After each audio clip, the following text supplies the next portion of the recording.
San Diego Chargers being that much better than the Oakland Raiders at this point in time in the season?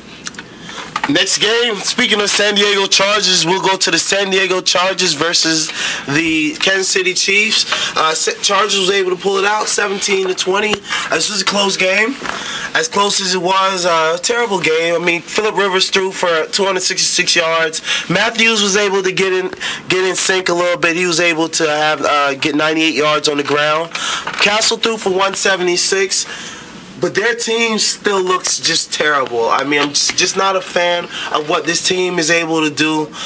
Kansas City, wow, just terrible. Yeah, Kansas City, terrible. I mean, why am I even talking about Kansas City at this point in time? I'm just shocked that Kansas City stayed in the game like they did today. I mean, I'm shame on you Chargers. I mean, this team is beat up. Jamal Charles is out. Eric Berry's done. I mean, that's the leader of that freaking defense right there, and you allow them to stay in the game and, you know, almost get that victory today. Matt Castle, you cannot throw interceptions when you're on the last drive of the game. You can't do it. You cost your team the game today. You had the chance to take that victory from San Diego today. You can't throw interception, especially on the screen, Matt Castle, on a freaking screen.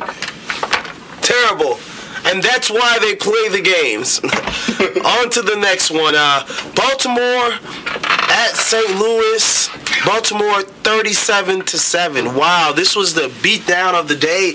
Beatdown of the day goes to Baltimore over St. Louis 37-7. Flacco throws for 389. Wow, Ray Rice 79 yards. And the rookie Torrey Smith, he had a great day today. 152 yards receiving. Well, he had 3 touchdowns, didn't he? And 3 touchdowns. Yeah, 3 touchdowns for his first, you know, three NFL touchdowns versus St. Louis Rams. I mean, it was a beatdown. I mean, Jackson's hurt. That defense for the Ravens is too good. I mean, I expected the Baltimore Ravens to go in there and take the victory. I mean, St. Louis just doesn't have the pieces right now. I mean, Jackson's hurt right now. I mean, Amendola's out. I mean, it's just that it's not there right now for the Rams. I mean, Baltimore is just a superior team. All right. On to the next game. The Green Bay Packers versus the Chicago Bears. The Bears. Green Bay 27, Chicago 17. Aaron Rodgers 297 yards passing. Ryan Grant showing some signs of life. 92 yards rushing. Greg James 119 yards passing. Johnny Knox had a so-so day.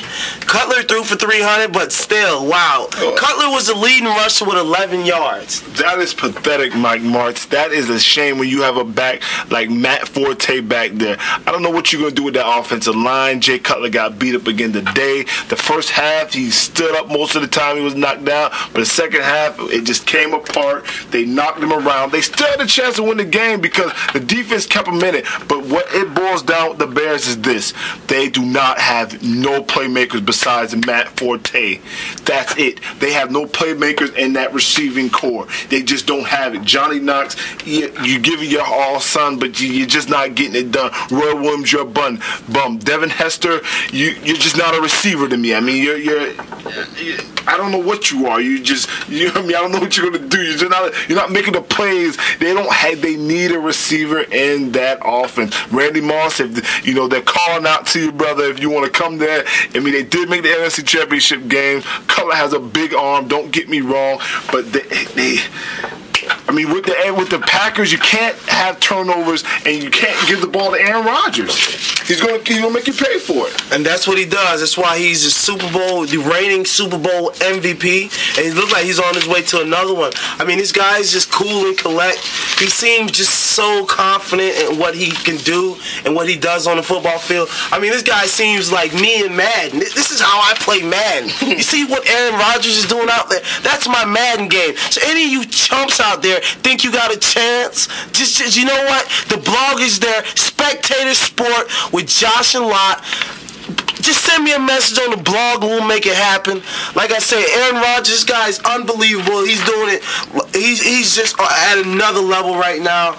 And I'm really impressed with what he's bringing to his team. I mean, Jermichael Finley, this guy has weapons everywhere. Wow. 3 touchdowns for Jermichael Finley today. Yeah, that was big from him. Like I said, but you know, Bears stated in most of the game is just that they just don't have the playmakers. They need a receiver. Mike Martz, stop running the ball with Matt Forte a little bit more. Stop passing the ball every down. You're not going to win in the league like that. It's going to kill you eventually. All right, and let's take a quick advertisement break. We want to thank our sponsors at Holland Jungle for Holland Jungle Productions. For all your production work, please check us out at our website, hollandjungle.com, www.hollandjungle.com. We want to thank Cortex with Holland Jungle. We want to thank Holland Jungle Promotions for all their work in promoting our show. Check us out on the web. Check our blog, Spectator Sport, with Josh Lott.blogspot.com.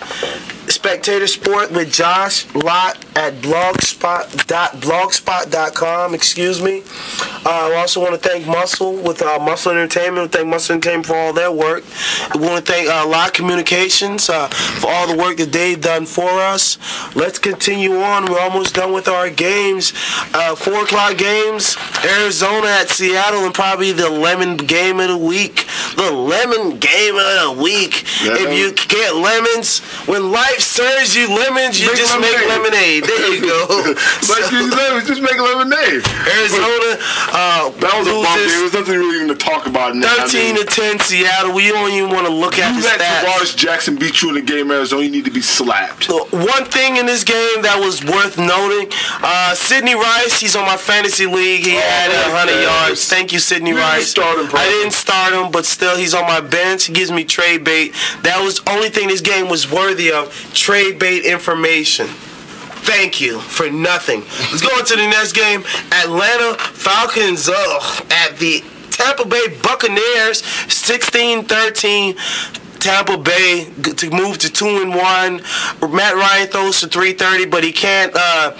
He's not protected to save his life. Roddy White goes for 140. Turner Burner is burnt out with 20 yards rushing. LeGarrette Blount is punching fools out with 81 yards. Freeman throws for 80. Freeman, I'm really impressed with Josh Freeman. This guy just gets it done. What do you guys say about that, Josh? That game was, that was a good game. Tampa Bay showed, they show why they went 10-6 last year, even though they didn't make the playoffs. But, what's going on with the Falcons? You can't protect Matt Ryan to save your lives. That 330 yards, that doesn't tell the tale of that game, to be honest with you. That kid was beat up the whole day. Roddy, you're dropping important touchdowns when they need it the most. I don't know what's really going on at this point in time with the freaking Atlanta Falcons. What is really going on with you guys? You just cannot allow this kid to get beat up like this. You're going to lose him for the year, and then what are you going to do? The Falcons, you have to get it together, the Falcons. You can't allow Matt Ryan to get beat up. Roddy White, you cannot drop important touchdown passes. You're in a tough division as it is right now.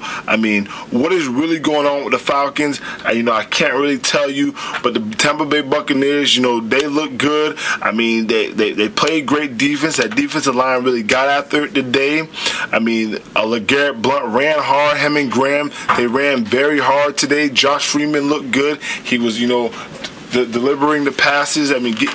Getting that ball out to who he needs to, get it to. And, Tampa Bay looked good and they deserved the victory. Roddy White, you got to catch that touchdown. That Ryan threw you, right? You want to catch it, turn around, you had a touchdown. You got to catch that, man. That was a game for you. You got to kick a field goal instead, and that's why you lost. On to the night game, the Sunday night game, which was not a exciting game, I might add. Pittsburgh versus Indianapolis, minus Peyton. Pittsburgh 23-20. Dwight Freeney basically was unstoppable. Pittsburgh can't run the ball. Mendenhall, nothing. Ben Roethlisberger, they won the game, but just barely. Yeah, they look bad. You have to. You're not protecting Ben. Ben's making bad decisions. That line for the Pittsburgh Steelers got to get it together. You can't run the ball against the Indianapolis Colts. Are you serious? And you think you'll go back to the Super Bowl this year? No. The one bright spot that you're always going to have is with Mike Wallace. You get him the ball, but Big Ben, you have to make better decisions. You can't have a fumble and then come back out and throw an interception. That line has to get it together. They got to protect better because eventually, you're going to run back into the Baltimore Baltimore Ravens and other teams that can get after the quarterback, and the New York Jets, even though they look bad today, but the Steelers offensive line got to get it together. All right, and those are the NFL games of Week 3 in the NFL. We seen a lot of things, like I said, this weekend. Buffalo Bills, props